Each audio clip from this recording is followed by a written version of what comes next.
Fakultas Ekonomi Universitas Mahasaraswati Denpasar menggelar yudisium bagi calon wisudawan. Dalam periode ini, total jumlah calon wisudawan yang dilepas mencapai 867 mahasiswa.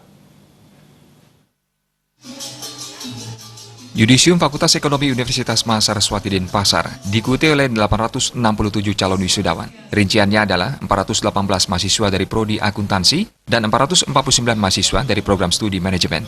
Yudisium periode ini dibagi menjadi dua sesi. Sesi pertama diikuti oleh 428 calon wisudawan, sementara sesi kedua diikuti oleh 439 calon wisudawan. Yudisium ini merupakan kegiatan rutin Fakultas Ekonomi Unmas menjelang wisuda. Dalam kesempatan tersebut, MOU atau Nota Kesepahaman ditandatangani dengan Perbekal dan Desa-Desa Guang, BKS LPD Denpasar, dan IKA Baha Fakultas Ekonomi Unmas. Dekan Fakultas Ekonomi Unmas, Putu Kepramarini dalam sambutannya mengatakan, Unmas terus berupaya melakukan inovasi dan menyesuaikan kurikulum perkuliahan dengan kebutuhan dunia kerja dan perkembangan dunia. Hal tersebut terselenggara melalui upaya menjalin kerjasama dengan berbagai lembaga dan pertukaran mahasiswa ke luar negeri. Menghadapi persaingan di era digital dewasa ini, mahasiswa telah dipersiapkan sedemikian rupa dengan berbagai mata kuliah, kegiatan kampus, program company visit, dan lain sebagainya. Tujuannya adalah meningkatkan hard skill dan soft skill mahasiswa. Dalam rangka menjadikan mahasiswa sebagai generasi pencetak lapangan kerja, pihak fakultas terus berupaya menggelorakan semangat kewirausahaan di kalangan mahasiswa dengan berbagai kegiatan di kampus, seperti Business Day dan seminar kewirausahaan yang mengundang berbagai narasumber, terutama kaum pengusaha.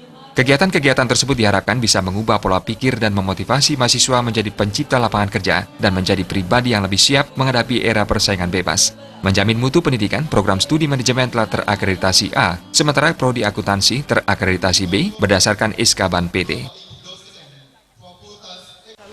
Artinya sebelum kami lepas, selama mereka berada di lembaga kami memang sudah membekali mereka dengan beberapa kegiatan yang kami harapkan dapat meningkatkan kemampuan mereka, kompetensi mereka nanti, sehingga kami harapkan ketika mereka benar-benar terjun ke masyarakat, mereka sudah tidak terlalu bingung lagi untuk menghadapi bagaimana kondisi di lapangan, sehingga ketika mereka berada di lembaga kami sudah bekali dengan soft skill maupun hard skillnya. Jadi ada beberapa kegiatan yang kami memang berikan kepada mereka, sehingga kami harapkan nanti ketika mereka benar-benar sudah terjun ke masyarakat, mereka sudah tidak kebingungan lagi ketika menghadapi masalah-masalah, dan kami harapkan mereka mampu memberikan solusi juga ketika ada permasalahan di masyarakat.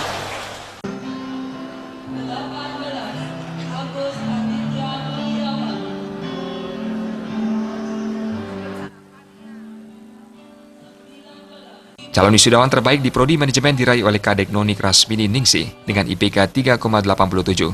Sedangkan di Prodi Akuntansi, wisudawan terbaik diraih oleh Nikadek Indri dengan IPK 3,90. Usai mengikuti yudisium, calon wisudawan akan resmi diwisuda pada 4 April mendatang.